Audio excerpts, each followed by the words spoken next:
Hello everyone, welcome to my video. সবাই কেমন আছো? আশা করি সবাই খুব ভালোই আছো। তো এই ভিডিওটা বেশ কিছুদিন আগেই গিয়েছিলাম।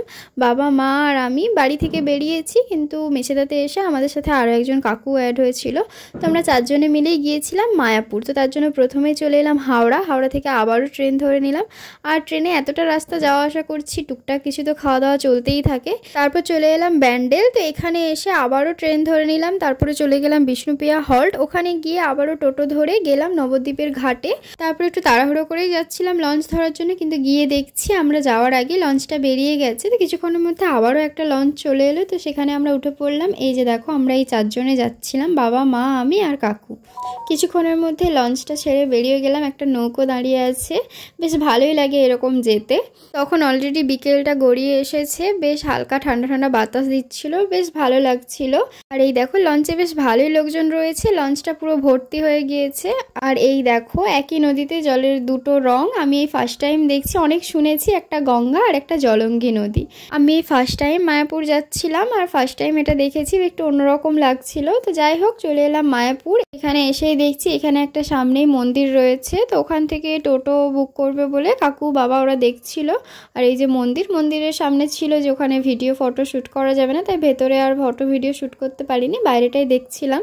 তারপর চলে এলাম, আমরা এই মঠে ছিলাম, শ্রী চৈতন্য গৌড়ীয় মঠ। এই মঠটাতে আমরা রুম ভাড়া নিয়েছিলাম। বেশ শান্ত পরিবেশ, বিকেল টাইমটা বেশ সুন্দর লাগছিল দেখতে। ওখানে মন্দির রয়েছে, সাইডে সমাধি মন্দির রয়েছে। তারপর আমরা রুমে এসে একটু ফ্রেশ হয়ে নিলাম, সবাই মিলে একটু তিলক সেবা করে নিয়ে বেরিয়ে পড়লাম বাজারের দিকে। বাজারের এদিক ওদিক একটু ঘুরে ঘুরে দেখছিলাম। বাবা আর কাকু ওরা চা খেয়ে নিল। তারপরে গেলাম মন্দিরে আরতি দেখার জন্য।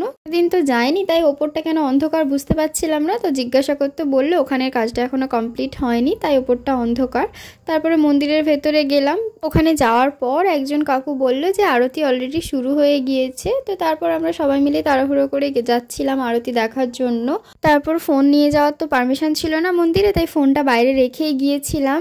সত্যি আরতির সময় ওই ঠাকুরের দর্শন আলাদাই একটা অনুভূতি। তোমরা যদি কোনোদিন কেউ না গিয়ে থাকো, একবার হলেও দর্শন করে এসো। তারপর আমরা একটু এদিক ওদিক ঘুরে দেখছিলাম। তো কিছুক্ষণ পর ডিনারের সময় হয়ে গিয়েছিল, আমরা প্রসাদ খেতে চলে এসেছিলাম। এখানে কি সুন্দর করে সাজিয়ে খেতে দিচ্ছিল।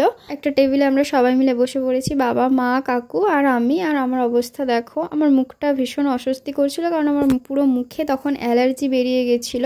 ভিডিওতে অতটাও ওটা বোঝা যাচ্ছিল না। তো যাই হোক, তার কিছুক্ষণ পরেই আমাদের প্রসাদ চলে এলো।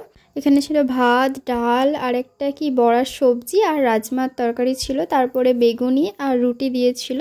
আর প্রসাদ মানে তার স্বাদ তো একটু আলাদা হবেই, বেশ সুন্দর ছিল। কিছুক্ষণ পর আলুর এই সবজিটা দিয়ে গেছিলো, এটা আমার বেশ ভালো লেগেছিল। তারপর শেষে মিষ্টি পাঁপড় ছিল। তো আমরা ডিনার শেষ করে একটু ঘুরছিলাম। তো ভিডিওটা এখন পর্যন্তই, পরেরটা নেক্সট পার্টে। চলো, টাটা।